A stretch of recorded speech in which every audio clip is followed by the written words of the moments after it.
Boa noite para você, bem-vindo ao Band Cidade. Foram soltos hoje 3 envolvidos no caso da vereadora de Ponta Grossa, acusada de forjar o próprio sequestro. E os advogados de defesa de Ana Maria Holliby, do PT, abandonaram a cliente neste final de semana.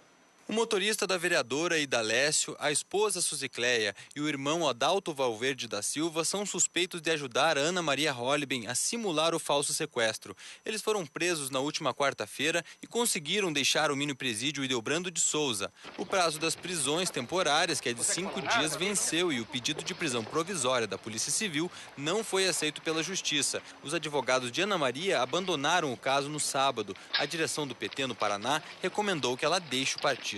Na Câmara de Vereadores, uma CPI foi aberta para investigar o caso. A CPI, ela serve para fazer um processo investigatório paralelo à polícia. Não para prejudicar o trabalho da polícia, mas ele pode inclusive auxiliar.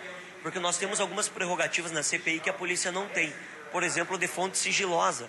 Nós podemos fazer acariações entre os envolvidos e buscar uma resposta que é o que toda a população espera. A vereadora ficou desaparecida por 24 horas. Ela sumiu depois de tomar posse. A suspeita é de que forjou o próprio sequestro para não participar da eleição da mesa executiva da Câmara Municipal. A Polícia Civil investiga o caso. A vereadora foi presa depois de receber alta do Hospital Regional de Ponta Grossa. Ela deu entrada no pronto-socorro com desidratação e ficou sob efeito de sedativos. Em Almirante Tamandaré, o entregador de pizza ficou gravemente ferido depois de ser atingido por um galho que tocou na rede elétrica. Veja essa e outras notícias no Giro Policial.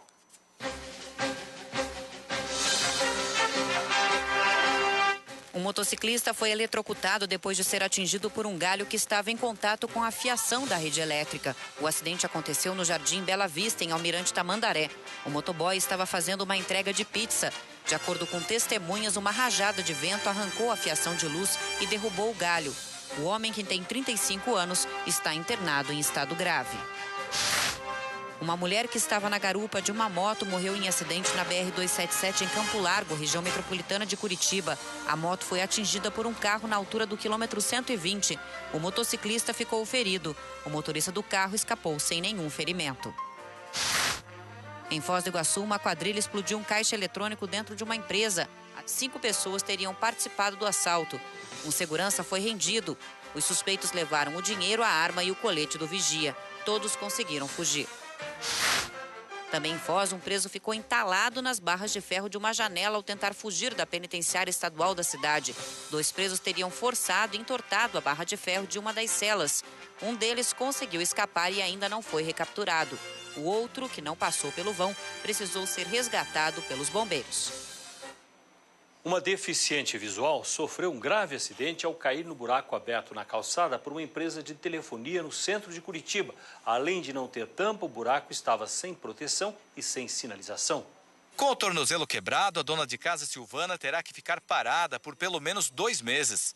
Cega totalmente desde os 12 anos, nunca sofreu acidente algum. Agora foi surpreendida no centro. Não posso nem levantar da cama, então eu estou muito chateada, deprimida, triste por causa dessa situação, que eu vou ter que parar a minha vida. Com viagens marcadas para o Rio de Janeiro e para a Bahia, teve que cancelar tudo. Então eles não pensam que pode passar um cego ali e cair dentro daquele buraco. Onde que está a consideração? O acidente com a Silvana aconteceu nesse local, na rua 15 de novembro, no centro de Curitiba. Ela esteve nessa agência bancária e depois de fazer um saque, ela saiu e acabou caindo exatamente nesse local. A tampa é nova, pertence a uma empresa de telefonia, mas no sábado esse local estava aberto. Ela caiu, sofreu a fratura, mas pelo movimento do local, qualquer pessoa poderia vir a sofrer um acidente. Quando eu cheguei aqui, ela já estava caída no buraco, já tinham tirado ela. E daí assim chamaram o bombeiro, aí os bombeiros, a SOMU, né, veio e acudiu ela e levou. Segundo pessoas que trabalham no centro, há mais de 15 dias o buraco estava aberto. Um dia antes do acidente, a empresa responsável retirou a cerca de proteção. Era 3 pau assim de alumínio, assim, com uma fita isolada, só. E daí ela saiu do banco direto e caiu ali. Mas não existia uma proteção para evitar? Não. Nada. Tá sem a tampa, eles levaram, tinha uma cerca em roda dele, daí eles levaram na sexta-feira e ficou aberto, só ficou com aqueles 2 ferrinhos dentro ali. Eu não tive culpa disso. Se não fosse aquele buraco ali, minha vida estava seguindo normalmente. Agora, em nota, Vila, a empresa de telefonia, a Oi, informou que a tampa foi arrancada provavelmente num ato de vandalismo e que assim que soube, repôs no mesmo dia. Roberto, o que acontece aí é o roubo. Isso tem acontecido por toda parte em Curitiba. Eles roubam placa de cemitério, placa de bronze, essas homenagens que tem por aí pela cidade. Tudo que seja metálico e que dê para vender, que dê dinheiro, eles roubam, levam embora, fica lá. Agora, as empresas têm que ser mais ágeis. Mas a gente também, como cidadão, tem que avisar. Eu vi lá no Alta 15 o exemplo de uma placa dessas aí, uma tampa dessa que desapareceu, ficou 2 semanas ainda que eu avisei. E eu acho que tem que fazer isso, porque também as empresas não têm como saber de tudo o que acontece. Depende também do nosso alerta, da nossa participação, é exercício de cidadania. A gente também pode evitar os acidentes quando participa. Agora, as empresas têm que dar prioridade. O problema todo se resume no seguinte: a prioridade nesse mundo é para o carro. Parece que o pedestre é o cidadão de segunda classe, ninguém se preocupa com ele. A preocupação toda é para que a rua esteja bem. Já o pedestre acaba nessas situações. A Polícia Civil divulgou imagens que mostram uma dupla aplicando o golpe do bilhete premiado em Curitiba. Os suspeitos teriam conseguido mais de R$50 mil de 2 idosos. Um dos suspeitos já responde processo por estelionato. As imagens mostram os golpistas abordando um idoso na recepção do prédio onde ele mora. Um deles usa uma bota ortopédica para simular uma fratura na perna. O golpista diz que está sem documentos para retirar o prêmio e o outro demonstra interesse em comprar o bilhete. Depois de uma conversa, a vítima aceita dividir a compra do bilhete premiado. Os golpistas passaram 6 horas convencendo o idoso a sacar R$45 mil. De acordo com a polícia, 10 dias depois, no centro de Curitiba, uma idosa pagou R$10 mil pelo falso bilhete. Os estelionatários ainda não foram presos. Não existe dinheiro fácil, não existe ganho fácil de dinheiro. Ninguém ganha um bilhete premiado, ninguém compra um bilhete premiado. Essa dupla, esse trio, no caso, que nós temos já o terceiro elemento também, praticou esse golpe no dia 18 e depois, 10 dias após, mais outro golpe no dia 28 também. Então foram 2 vítimas que já vieram aqui e já reconheceram. Nós já temos agora o nome de um deles que nós estamos iniciando as investigações e pretendemos identificar o outro. A Sociedade Protetora dos Animais está com estoque de rações baixo e precisa de doação. Durante as férias, o número de animais abandonados aumenta e a demanda de quase 300 quilos de alimento por dia. É nessa época do ano de viagens e férias que o número de abandono de animais aumentam e as doações de ração diminuem. A maioria dos animais chegam na entidade vítimas de atropelamento, maus tratos e doenças. O problema é manter todos aqui, pois o lugar é muito pequeno, o que para eles acaba sendo muito estressante. Somente se acontecer uma emergência, se esse animal se ferir gravemente ou adoecer e ele não tiver nenhuma outra opção, se não vir para a sociedade, que então venham e procurem a gente, conversem com a veterinária de plantão, vejam como pode ajudar. Independente de qualquer coisa, a gente vai dar atendimento para esse animal. Mas somente nesses casos, porque a sociedade ela não dá conta de atender todos os animais que precisam de socorro hoje.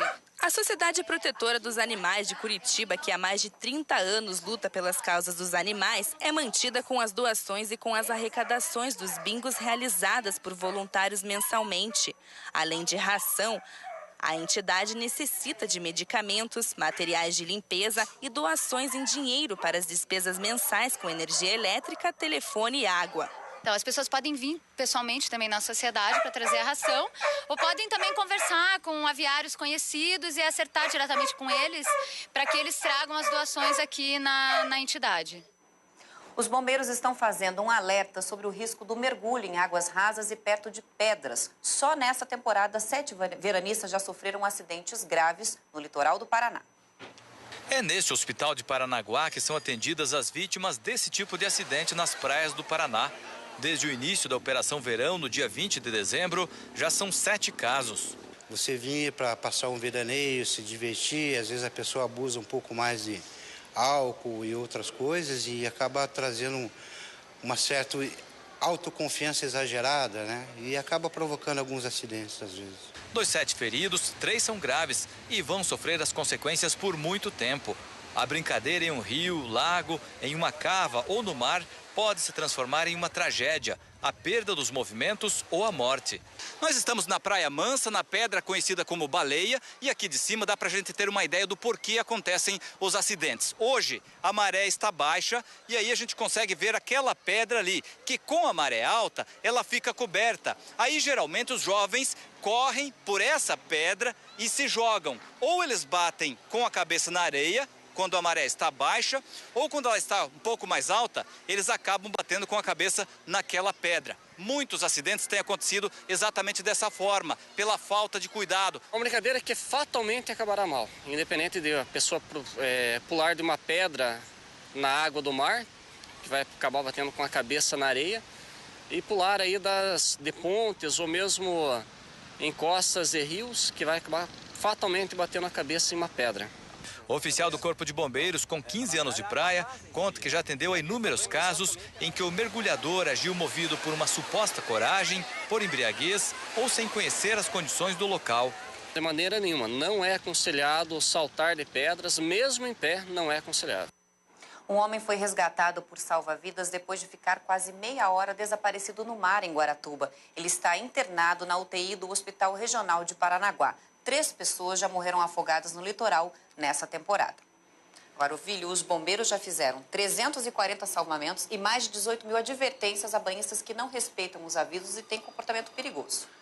A época mais perigosa da nossa vida é a juventude. Você acha que pode tudo. Se tomar uma cerveja, então, daí sai completamente do bom senso. Há um livro muito interessante chamado Feliz Ano Velho, do escritor Rubens Paiva, e ele aconteceu exatamente essa história mostrada aí, que é acreditar que pode se jogar na água, ele bateu a cabeça, se tornou paraplégico, ficou a vida inteira carregando esse problema, essa dificuldade, o livro conta tudo isso. E é isso que o jovem não sabe, como a vida é frágil, como o nosso corpo é frágil, como a gente tem que se cuidar. E só para relatar, o que é que mata mais no mar? Está aqui, ó, em primeiro lugar, álcool. A pessoa bebe, perde a noção. Depois a alimentação, come muito, vai para a água. Corrente de retorno, você entra no mar e tem aquela corrente em algum lugar que é como um rio, que te leva para dentro do mar. Se você não perceber onde ela está, você será levado. Os buracos no fundo do mar, a onda que vem de surpresa desequilibra a pessoa e a tentativa de salvar a outra. A pessoa nem sabe nadar direito, vai salvar o outro, morre afogado, abraçado com outra pessoa. 4 deputados estaduais tomaram posse hoje na Assembleia Legislativa do Paraná. Eles assumiram as vagas dos que foram eleitos prefeitos em cidades do interior do estado. A cerimônia de posse aconteceu no fim da manhã no gabinete da presidência e foi conduzida por Valdir Rossoni, o presidente da Assembleia Legislativa do Paraná. Depois de assinar os termos de posse, os novos deputados receberam as chaves dos gabinetes. É sangue novo, é gente nova que vem aqui com o espírito para ajudar-nos nesse trabalho de melhoria do trabalho do Poder Legislativo. O deputado Augustinho Zucchi, do PDT, assumiu a prefeitura de Pato Branco e deu lugar a Elton Welter, do PT. César Silvestre Filho, do PPS, é o novo prefeito de Guarapuava. A vaga dele ficou com Tercílio Turini, do mesmo partido. O novo prefeito de Foz do Iguaçu, Reni Pereira, do PSB, foi substituído por Wilson Quinteiro, também do PSB. O prefeito de Ponta Grossa, Marcelo Rangel, do PPS, foi substituído por Alceu Maron Filho, do PSDB. Ele mudou de partido antes de disputar as eleições para a prefeitura de Paranaguá e pode perder o mandato se o PPS entrar na Justiça Eleitoral.